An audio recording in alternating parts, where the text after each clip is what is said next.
las calles de Londres. El año es 1665. El narrador de A Journal of the Plague Year se queda atrás en una ciudad que se vacía lentamente.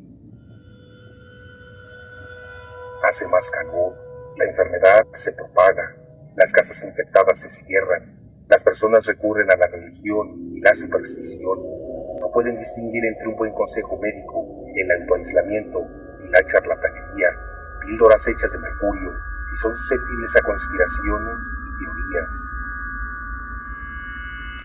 Temeroso de la enfermedad, pero confiado en la providencia y la razón, el narrador ve proliferar el pánico y la irracionalidad, pero también la indiferencia, la indulgencia, la rectitud y la despreocupación. Pero la emoción abrumadora es, como era de esperarse, el miedo en todos sus matices: angustia, ansiedad, miedo, desesperación, pavor, terror. La gente tiene miedo de morir, del dolor y del sufrimiento, angustiada por el dinero y la propiedad, por los hechos no confesados, por la salvación. Había una gran alarma, sonaba en lo más íntimo del alma.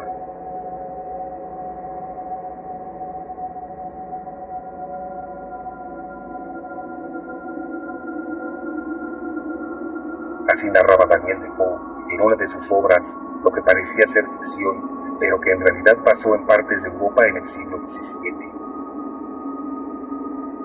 Defoe descifró similitudes entre la peste histórica y la enfermedad contemporánea, pero está innecesariamente así, lleno de pasajes que la pandemia actual tiene. Siglos después parece resonar: lugares desocupados, apartamiento de infectados, suspensión de reuniones públicas, temor por la vida, compasión, esperanza y disputa sobre el mejor curso de acción.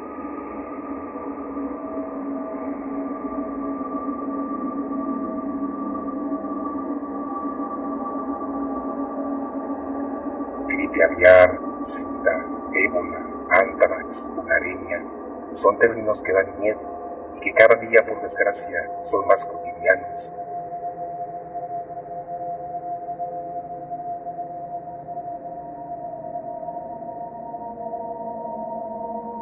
Sin embargo, hay lugares donde ya no espantan, y ya no espantan porque ya no hay nadie en estos lugares quien pueda escuchar estas noticias. Son pueblos muertos, pueblos que fueron abandonados repentinamente una noche cualquiera por todos sus habitantes. A algunos les dio cierto tiempo de hacer unas cosas comunes, otros ni siquiera pudieron hacerlo. No tuvieron tiempo. Son pueblos y aldeas marcados por las epidemias, por las pestes. En leyendas de siglos posteriores se hablaría de visitas de espectros, de serpientes que devoraron a todos, o incluso de hormigas o arácnidos de algunos lugares que, como este, se convirtieron en absoluto desierto.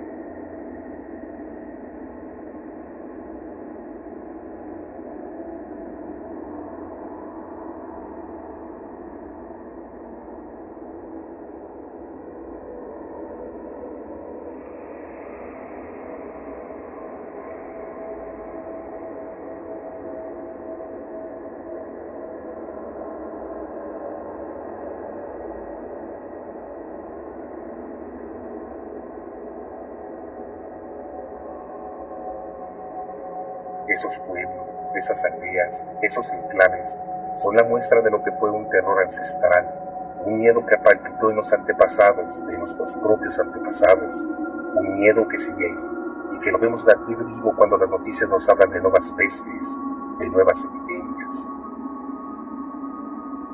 Angustia, incertidumbre, temor, las peores sensaciones inundan al ser humano ante la amenaza de una plaga.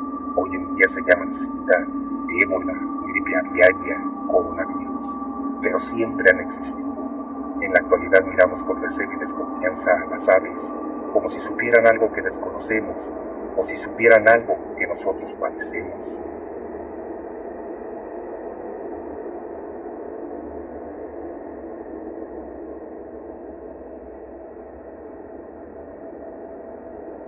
Lo cierto es que desde los orígenes de la humanidad han recorrido el mundo como auténticas depredadoras de hombres y mujeres, pero ninguna de ellas fue tan destructiva como la que asoló al hombre a mediados del siglo XIV.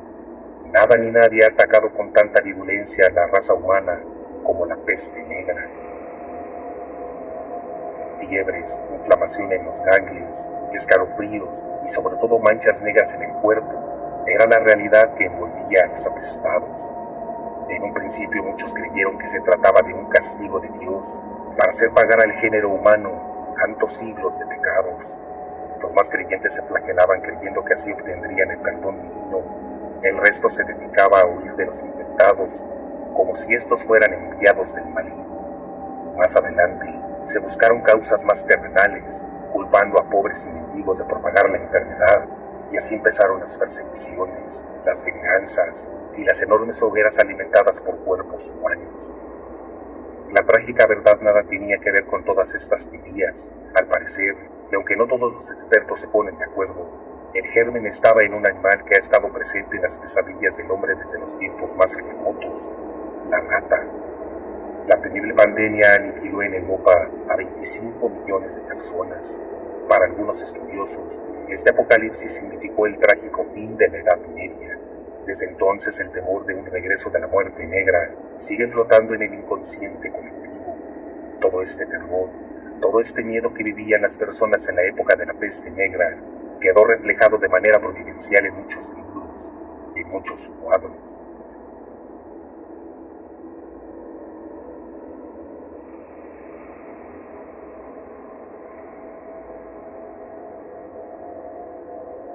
Vemos el cuadro El triunfo de la muerte, que es el ejemplo, la plasmación más exacta del terror del ser humano a lo que parecía ser cólera divina o inspiración demoníaca. La llegada de un nuevo individuo invisible, los virus, la peste. Los esqueletos aparecen casi inundando la tierra, atacando y enterrando a los seres vivos, dando un giro de la lógica de la vida y la muerte. Imágenes de un tiempo pasado, pero que nos recuerda a un miedo a los enemigos invisibles que pululan por el aire, que se expanden con el aliento. Había muchas teorías de cómo se podía contagiar la peste y sigue en lo más profundo de nuestro inconsciente colectivo. Desde el punto de vista de la medicina pura y dura, los especialistas en epidemiología hablan de lo que le ocurría al enfermo, el por qué las pinturas los dibujaban casi como esqueletos con piel. ¿Qué les pasaba a estas personas? Contestaban así. Después de producirse la picadura de la pulga de la rata, el paciente comienza a tener un cuadro de fiebre, malestar general, náuseas, vómitos, diarrea. Luego comenzaban a salir lo que se conocían como mogones, que son los ganglios linfáticos que se inflaman. Luego se abren al exterior y comienzan a supurar. El tratamiento, que entonces no había, va a más, llegando a tener anemia, deshidratación, delirio y finalmente llegaban a la muerte.